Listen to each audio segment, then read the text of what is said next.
எதுக்காக வந்திருக்கேன்னா வந்து நிச்சயமாக 2 ரீசனுக்காக. இந்த மாதிரியான ஒரு படைப்பு அதில் எங்கேயாவது 1% நான் எங்கேயாவது பயனுள்ளதாக இருப்பேன், யூஸ்ஃபுல்லாக இருப்பேன்னா வந்து ஐ பி தேர் சார்ன்னு சொன்னேன். அந்த ஒரு நாள் தான் கேட்டேன். இந்த ஒரு நாள் எனக்கு happy. I am here with the Baahubali team. I am happy sir. நான் படத்தில் நடிக்க தேவையில்லை. Today my day is made.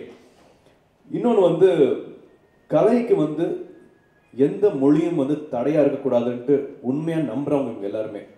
So எந்த ஒரு ஆர்ட் ஃபார்ம், சினிமாவாக இருக்கட்டும், எதுக்குமே வந்து ஒரு மொழி தடையாக இருக்கவே கூடாது. எல்லா இடத்துக்கும் போகணும். இது வந்து ஒரு தெலுங்கு சினிமாவோ, தமிழ் சினிமாவோ, இன்னொரு லாங்குவேஜ் சினிமான்னு தெரியாமல் பிரிக்காதீங்க. குளோபல் சினிமாவாக இருக்கணும், இந்தியன் சினிமாவாக இருக்கணும்ட்டு உண்மையாக நம்புகிறவங்க அவங்க. இது வந்து Indian cinema. Our answer to Troy or Ben Hur, எது வேணாலும் சொல்லலாம். அவங்க எல்லாம் ஒரு எமோஷன் வச்சு போயிட்டு இருப்பாங்க.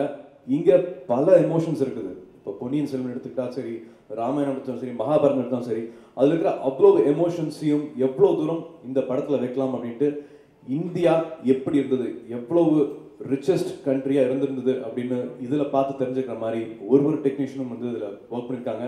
நான் அடிக்கடி கேட்டுட்டு இருப்பேன், பிரபாஸ்கிட்டையும் சரி, ராணாக்கிட்டையும் கேட்டுட்டு இருப்பேன், எப்படியா பண்ணுறீங்க, 2.5 வருஷம் எப்படியா பண்ணுறீங்க, எங்கேயாவது ஒரு சின்ன நாள் ஒரு நாள் சலிப்பு தட்டாதான்னு கேட்டிருக்கேன். இல்லை, ஒரு நாளும் வந்து எங்கள் இயக்குனர் எங்களை பிரமிக்க வச்சிருக்கிறாரு. ஒரு நாள் ஷூட்டிங் வந்து அப்படிதான் இருந்திருக்கு அப்படின்னு சொல்லியிருக்காங்க. Everyday they have been really excited. ஒவ்வொருத்தர் கேட்டாலும் வந்து என் கேரக்டர் தான் பெஸ்ட்டு, என் ரோல் தான் பெஸ்ட்னு சொல்லுவாங்க. அது எழுதுறது சாதாரண விஷயமே கிடையாது. இப்போ ஏற்கனவே பார்த்த மாதிரி ஒரு வருஷம் ப்ரீ ப்ரொடக்ஷன் அப்படிங்கிறது வந்து அன்ஹர்ட் ஆஃப். நான் வந்து கேட்டதே கிடையாது. இந்த மாதிரி பண்ண ப்ரொடியூசருக்கும் இயக்குனருக்கும் அந்த டீமுக்கும் வந்து I need to salute everybody for all their patience and all the mammoth effort they have put in. எங்களுக்கு நிறைய யங் டிரெக்டர்ஸ் இருக்காங்க sir. Everybody wants to know how this is possible. So please ஒரு நாள் ஒரு interaction, ஒரு seminar ஏதாவது ஒன்று வைங்க. It will be really useful for the whole industry here. So please come and do this for as.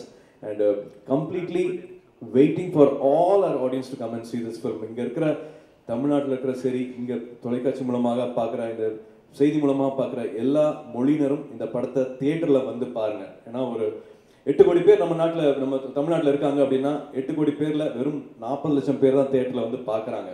மிச்சவங்களும் தியேட்டரில் வந்து பார்க்க வைக்கக்கூடிய படம். ஒரு ஃப்ரேமும் பிரமிப்பாக இருக்க போது. It's gonna be like a dream.